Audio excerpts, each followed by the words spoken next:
हो मंडळी हो, हॉटस्पॉट इथंच आहे बर का. तर मग चला चॅनलला सबस्क्राईब करा आणि घंटी नक्की वाजवा.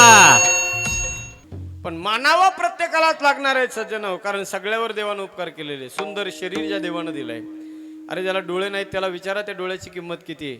एखाद्या किडनी फेल झालेल्या माणसाला विचारा त्या किडनीची किंमत किती आहे. कितीही हिंडल तो माणूस, पण सज्जन हो आहे तशी किडनी मिळत नाही. एखादा दात पडला तर डॉक्टरकडे गेल्यानंतर तो 10-5 हजार रुपये मागतो, पण तरी सुद्धा पहिल्या दातासारखा दात भेटत नाही. अनमोल किमतीचं शरीर ज्या ईश्वरानं आपल्याला दिलं, बरोबर सुद्धा तोंडात दात नव्हते तेव्हा आईच्या शरीरामध्ये दुधाची व्यवस्था केली. असं कोणतं यंत्र आहे महाराज, कराळे महाराज, आजपर्यंत असं कोणतंच यंत्र या जगात निर्माण झालं नाही. मला सांगा, तुमच्याकडे आहे का, तुम्ही दूध विकणारे माणसं आहेत हो, तुमच्याकडे आहे का एखादं असं यंत्र, इकडून एखादी चाऱ्याची पेंडी घालायची आणि तिकडून दुधाची कॅन घेऊन उभं राहायचं, आहे का तुमच्याकडे? आहे टेलर? नाही, आजपर्यंत तयार बी झालेलं नाही कधी. कारण हे सगळं सज्जन हो माणसाच्या बॉडीत, आणि विशेषतः बघा त्या देवाची माणसाची बॉडी, गाईचं शरीर, आईचं शरीर, मांस आहे त्या शरीरात, मांस, आणि त्या मांसामधून येणारं दूध, शरीर मांसाहारी आहे आणि त्याच्यातून निघणारं दूध शाकाहारी. अरे कोणतं फिल्टर बसवलंय माझ्या परमात्म्याने त्या शरीरात, त्याला बदलावं लागत नाही, त्याचे फिल्टर बदलावं लागत नाहीत, त्याचं कधी मेमरल जात नाही हो, काहीच करायची गरज नाही त्याला. करावं लागतंय का? मेमरलच म्हणते त्याला, फिल्टर करायचं काम करते. काय काय यंत्र नाही सज्जन हो माझ्या परमात्म्याची. म्हणून एक लक्षात घ्या, त्या देवाचे आपल्यावर उपकार आहेत. तुकोबाराय म्हणतात त्यानं माझ्यावर उपकार केले, म्हणून मी काय केलं, त्याला कंठात धारण केला. वाघ विला म्हणून कंठी. अहो का नाही कंठात धारण केला पाहिजे?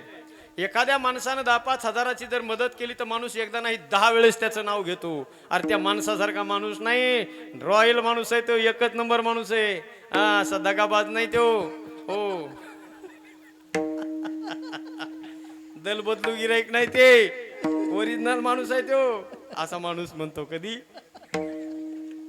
मदत केल्यावर. आता विचार करा, आता तुम्ही म्हणत असेल का हसायला ती आमचं आम्हाला कळते, तुम्हाला नाही माहिती.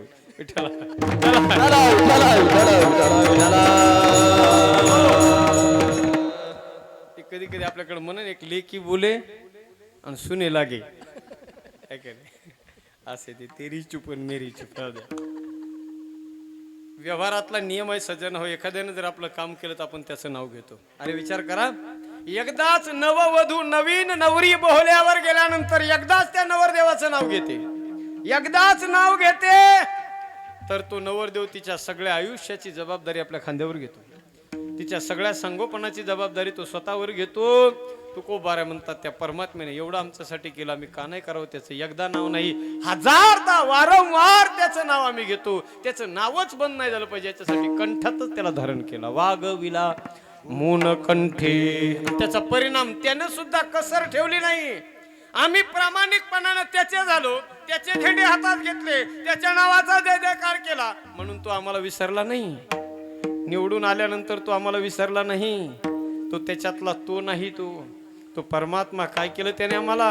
हो, घरी दिला ठाव, अवघा सकळ ही वाव. घरीच त्याने जागा दिली आम्हाला त्याच्या डायरेक्ट. एखाद्या नेत्याचा निष्ठावंत कार्यकर्ता तो जर लईच कामाचा असला आणि त्याच्याशिवाय त्या नेत्याचं जर होतच नसलं काही काम, पण तो कार्यकर्ता खेडेगावात राहतो, नेता बंगला करून शहरामध्ये राहत असतो. मग त्या नेत्याला वाटतं यार याला सारखंच बोलायचं, छोट्या छोट्या कामाला सारखाच फोन करायचा, सारखं त्याला गावावरून यावं लागते. मग तो नेता काय करतो, त्या निष्ठावंत त्या आपल्या कार्यकर्त्याला, त्याच्या पीएला त्याच्या बंगल्यातच जागा देतो. तू एक काम करतो, आता हे ताणच राह नको, सारखा मला फोन करावा लागतो, तुला सारखं इतक्या लांबून यावं लागतं, सगळे रस्ते खराब, त्याच्यापेक्षा तुलाही उशीर होतो. आता एक काम कर, तू माझ्या घरीच राहबर येऊन. तसं तुकोबाराय म्हणतात त्यानं आम्हाला त्याच्या घरातच जागा दिली, घरातच. आणि नुसती जागा एका खोलीत नाही दिली, कारण घरात जागा द्यायला सुद्धा कसा माणूस आहे त्याच्यानुसार घरात जागा असते. पाहुणा जसा पाहुणा, जैसा देव वैसी पूजा. पाहुणा जसा असेल त्याला तसं घरात जागा असते, लक्षात ठेवा. नवीनच पाहुणा असेल, नवीनच भेट झालेली असेल, त्याला आला की बाहेरच्या वट्यावर बसवलं जातं, तिथंच पाणी द्यायचं, तिकडूनच वाटर लावायचं, वट्यावरूनच. काही पाहुणे असे असतात त्यांना हो, डायरेक्ट एंट्री असते घरातल्या बैठकीपर्यंत. येतात, आपल्यात घरात कुणी आहे का नाही तेही विचारित नाहीत, आले का डायरेक्ट बैठकीत येऊन बसतात. बैठकीपर्यंत काही पाहुण्याला एंट्री असते. आणि फार बोटावर मोजण्यासारखे काही पाहुणे असे असतात, त्या पाहुण्यांना बैठकीत नाही, त्यांच्यासाठी सगळं घर मोकळं असतं. तो आला की डायरेक्ट किचन पर्यंत जाऊ शकतो, डायरेक्ट किचन पर्यंत. सगळ्याला जाण्याची परवानगी नसते. बोटावर मोजण्यासारखे त्या सगळ्या घरात त्याला मोकळीक असते. तुकोबारा म्हणतात सगळं घरच त्या देवाने माझ्यासाठी मोकळं करून ठेवलं. कोणतंही घर देवाचं वैकुंठ, देवाचं घर वैकुंठ आहे, त्यानं ते वैकुंठ आमच्यासाठी मोकळं करून दिलं. आणि नुसतं घर मोकळं नाही केलं, त्या घरात त्याचं जेवढं काही त्याच्या नावावर आहे ना, त्याच्या नावावरच्या सगळ्या गोष्टी त्याने आमच्या नावावर करून टाकल्या. याला म्हणावं सज्जन हो प्रेम, नाही तर काय खरंय नुसतं सगळं त्याने आमच्या नावावर. काय त्याच्याकडे, अहो काय म्हणजे काय विचारता, षडगुण ऐश्वर्य संपन्न आहे तो. ते सगळे षडगुण ऐश्वर्य, यश, श्री, औदार्य, ज्ञान, वैराग्य, ऐश्वर्य सगळं त्यानं आमच्या नावे करून दिलं. एवढ्यावर नाही, त्यानं त्याच्या अंडर मध्ये जेवढ्या गोष्टी आहेत त्या सगळ्याचा मालकच मला करून टाकलं त्यांनी. तो कोबाराय म्हणतात. कशामुळं? फक्त कशामुळं? कंठात त्याला धारण केला म्हणून. हो, सगळं त्यानं देऊन टाकलं. एवढंच नाही, त्याचं पद बी त्याने आम्हाला दिलं. कोणचं पद आहे त्याचं? तो जसा आहे त्याने तसंच आम्हाला केलं. कसा आहे परमात्मा? सर्वत्र संपूर्ण गगन जैसे. तुकोबारा म्हणतात मलाही त्याने ते आभाळासारखंच केलं. अनु रेणुया तुका आकाशा, तुझे आभाळाचे रूप, माझा देह माती माय.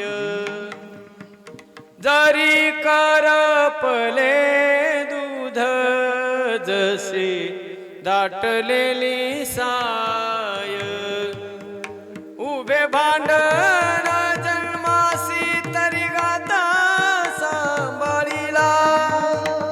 तुझ्या थोरवीचा हे माझा माथ्यावरी टिळा, जगण्याच्या समयीत तुझ्या भंगाच्या वाती, वादळात चालताना तू माझा रे सांगाती.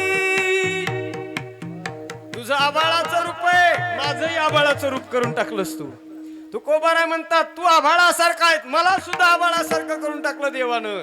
तुकोबारांना विचारलं, महाराज त्याने तुम्हाला राहायला घर दिलं, त्यानं सगळे घराचं दारं मोकळं केलं तुमच्यासाठी, पण तो माणूस सामान्य नाही, तो देव आहे, जगाचा बाप आहे, तो कमी व्यस्त नाही, भयंकर बिजी शेड्यूल आहे त्याचं.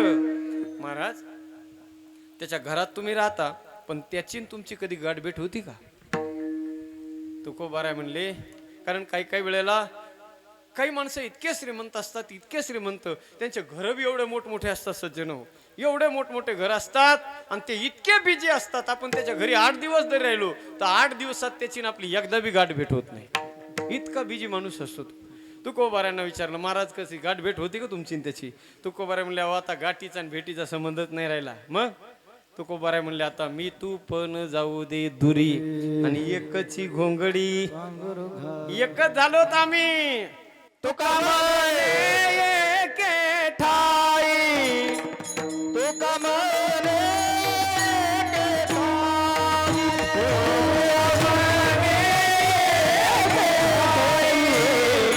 तुका म्हणे एके ठाई, तुका म्हणे एके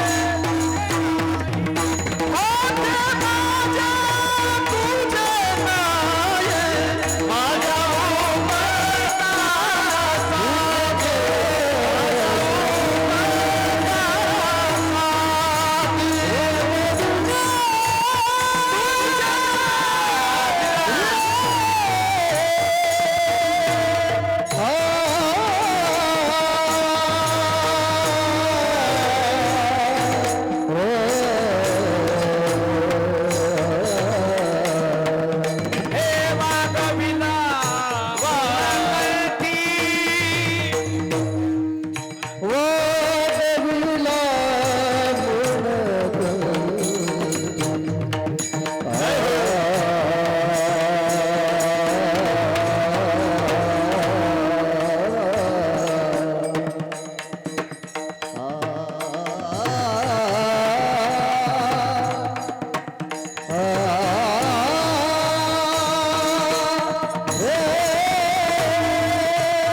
मंडळी हो, हॉटस्पॉट इथंच आहे बर का.